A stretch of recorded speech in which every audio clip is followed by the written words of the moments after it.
Olá a todos, Carlos Borges, canal Audiocast, meu canal. Sigamos a leitura das cartas entre Freud e Pfister, a partir da carta 56, 20 de março de 1921. Caro doutor, naturalmente assumo com prazer receber uma médica para autoanálise, desde que ela pague os agora habituais 40 francos por hora, e permaneça até que a análise tenha a perspectiva de alcançar algum sucesso, isto é, de 4 a 6 meses. Por menos tempo, não vale a pena? Com certeza, poderia recebê-la em 1º de outubro, mas não posso afirmar se o poderia antes. Dependo de que 2 pacientes, anunciados para 1º de abril, respondam afirmativamente a interpelação de se realmente chegarão a tempo aqui. Na sua carta, o senhor não escreve sobre qual o tempo e que a jovem doutora quer dedicar à análise. Não sei dizer como seu casamento recente combinará com uma análise de muitos meses comigo. Portanto, são desejáveis maiores esclarecimentos. Sua manifestação sobre o assunto Grodek sinceramente me alegrou. Realmente tem de ser possível entre nós que possamos nos dizer verdades, isto é, rudezas, e que assim permaneçamos de bem um com o outro, como neste caso. Também eu não renuncio à minha visão sobre Grodek, pois em geral não costumo ter loucuras por alguém, mas isso não importa. Seus comentários sobre o princípio do prazer foram interessantes e valiosos. Em breve o senhor terá a oportunidade de opinar sobre um novo texto, Psicologia de Grupo e Análise do Ego. Suas dúvidas sobre o sonho, por outro lado, parecem-me ser apenas de cunho classificatório. Não esqueçamos a definição mais genérica e correta do sonho, que ele é a atividade anímica durante o estado de sono. Com cordiais saudações ao senhor e, por favor, também aos Obenhauser, seu Freud. Cartão postal. Caro doutor, não faça nenhum desatino. O que o senhor tem de ver com estar doente? Com certeza seu texto vai despertar interesse na Imago, mas decida o senhor mesmo em que veículo lhe acena o melhor sucesso. Para nós estará bem. Cordialmente, seu Freud. Carta 58, de 20 de maio de 1921, em Viena. Caro doutor, naturalmente é uma vergonha que eu já não tenha respondido a tempo seu telegrama íntimo de 6 de maio, mas o engano da memória como autodefesa. Até a grande batida de hoje sobre minha escrivania, eu realmente acreditava que isto já tinha sido feito. Portanto, diante do atraso, só posso expressar a satisfação de que o senhor, como santo homem, não se tenha deixado intimidar com um relacionamento tão herético, que ele resulte sempre, como a nós, para o seu bem, como foi até aqui. Mas o fato é que o senhor já foi aceito há muito tempo na família. Na esperança de que o senhor permaneça fiel, parêntese, muito louvado e muito ralhado, continuo, talvez por mais alguns anos, seu fiel Freud. Viena, 3 de novembro de 1921. Caro doutor, sempre gosto de ler suas cartas. Tudo nelas é vida, calor, êxito. Assim o felicito por suas novas conquistas e espero que as dificuldades do seu editor sejam passageiras. A senhorita não está comigo, mas com Henk, que a elogia muito. Eu não pude aceitá-la, visto que médicos ingleses e americanos tiram-me todo o tempo. Portanto, trabalho agora para o dólar e não consigo fazer mais nada. No mais, há pouco para contar. A família que pede para agradecer-lhe cordialmente vai bem e se multiplicou há meio ano com mais 2 meninos, em Viena e em Berlim. Também uma bisavó de 86 anos ainda resiste. Sua crítica no Stampfen é muito digna. Com cordiais saudações, seu Freud. Pfister a Freud, Zurique. Caro professor, esperava poder preparar-lhe uma pequena alegria enviando-lhe um novo livro, mas agora a alegria está sendo superada por pesada dor. Ontem perdemos o nosso analista mais capaz, Dr. Rorschach. Ele sucumbiu a uma peritonite e deixa uma viúva, parentes médica titulada, e duas crianças pequenas, completamente sem meios. Ele era uma cabeça maravilhosamente clara, criativa e dedicada à análise com alma ardente. Livre de todos os apetites negativistas, aderiu ao Senhor até nos mínimos detalhes, desenvolveu uma forma admirável no seu diagnóstico de percepção e que seria melhor chamado de análise pela interpretação da forma. Nas últimas 3 semanas, eu lhe havia enviado 3 séries de associações para suas manchas e somente indiquei idade e sexo dos sujeitos. Seu diagnóstico foi brilhante, embora fossem casos bem complicados. Num caso se tratava de uma jovem que há anos desejava morrer e estava sempre chorando, sendo assim totalmente incapacitada para o trabalho. Rorschach imediatamente interpretou, a partir das associações, uma neurose compulsiva com tendências sádicas e confabulatórias, o que se comprovou plenamente, assim como os demais traços que Rorschach reconhecera. Ainda há poucas semanas, ele falou na Sociedade Psicanalítica sobre a possibilidade de aproveitar os experimentos da interpretação das formas para a psicanálise. Parênteses, espero que o trabalho seja impresso. Seu objetivo era obter a livre docência. Todavia, ele foi pobre e, nessa condição, um homem altivo e correto, da maior bondade de coração. Nós perdemos muito com ele. Há pouco escreveu-me o professor Snyder de Riga acerca de quão extraordinários êxitos lhe concede o método de Rorschach.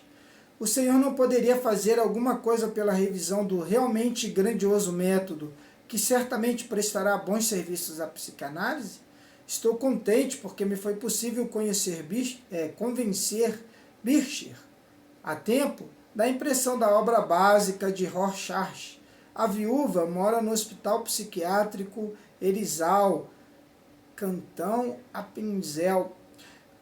Quanto ao meu livro, que lhe envio hoje, permito-me uma breve observação. Significa um avanço em relação ao meu estado anterior, à medida em que superei definitivamente uma série de imprecisões que tinham crescido em mim através de Jung e Adler. Assim, para minha grande alegria, posso confessar sem insegurança e sem dependência que reconheci o acerto das colocações do Senhor, também nos aspectos em que, por longo tempo, não tivera experiências próprias. No que concerne à ética, religião e filosofia, existe uma diferença que nem o Senhor nem eu percebemos como abismo.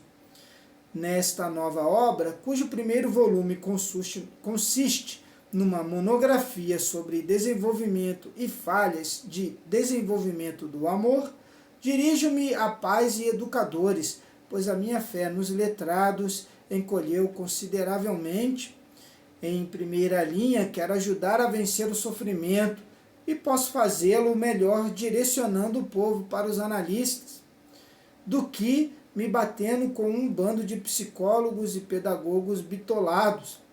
Mas é terrivelmente difícil escrever de forma simples e, ao mesmo tempo, proceder com fundamento.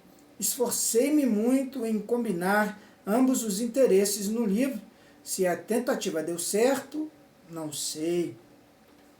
Carta 60, 6 de abril de 1922. Caro doutor, agradeço-lhe muito pelo seu último livro que chegou aqui hoje, após sua carta.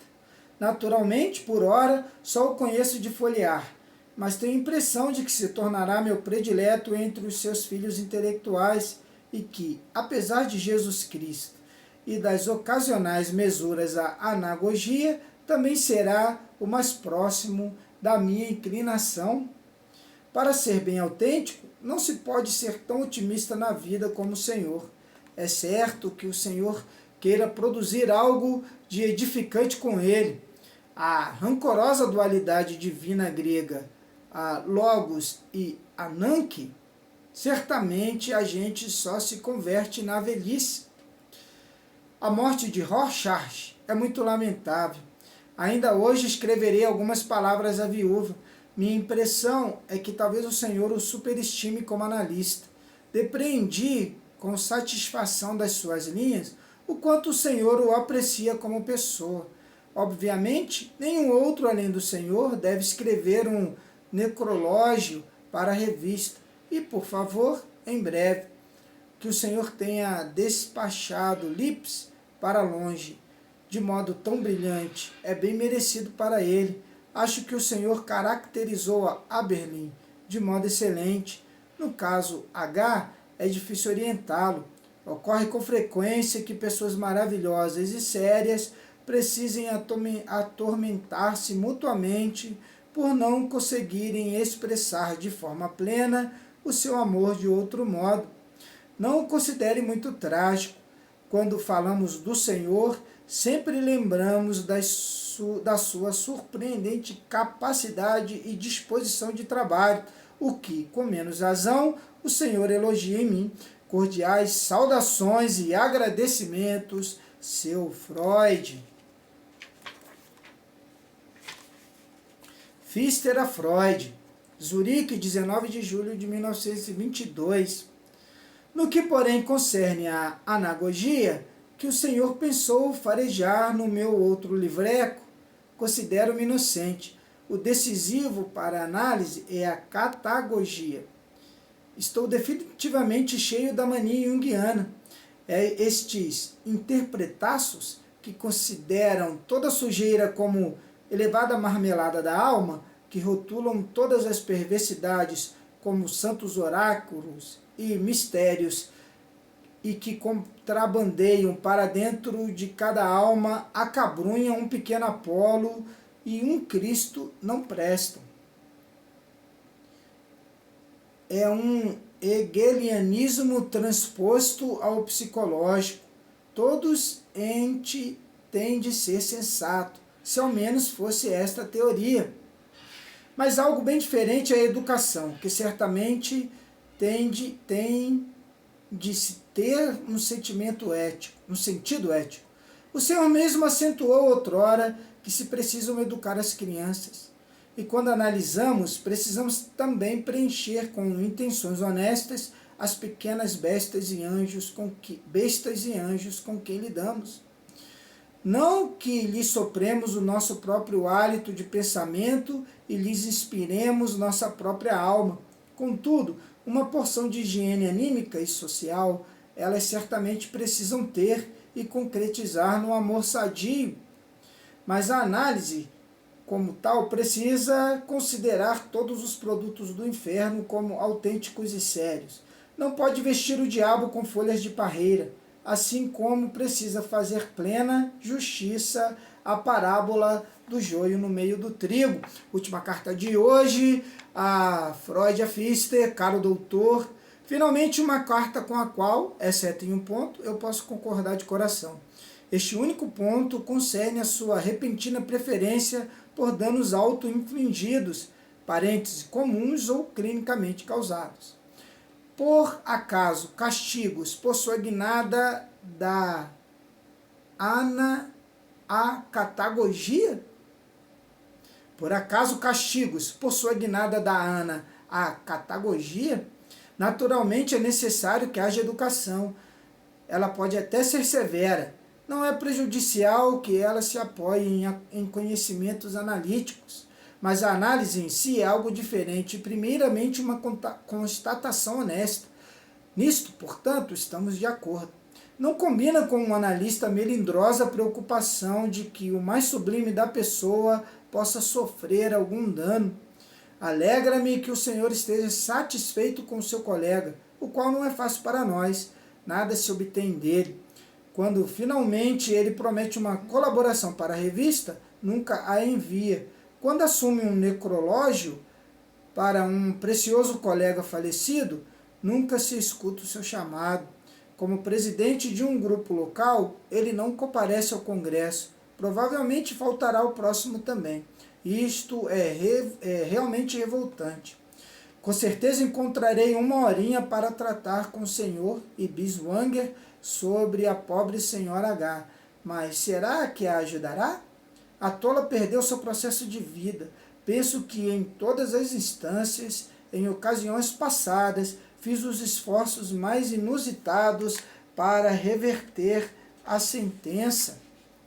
Também muito me alegro pelo nosso reencontro, mas para dar palestras há muito não tenho mais vontade. Eu sei, vão tentar pressionar-me. Dedique-se, pois, energicamente à sua restitutio ad integrum, restauração para a integridade. Com cordiais saudações, seu Freud, endereço a partir de agosto, Berchtesgaden, e um montão de coisa em alemão, novo endereço do Freud aqui nas cartas. É isso, Carlos Borges, Old Way, na antiga estrada, moda antiga.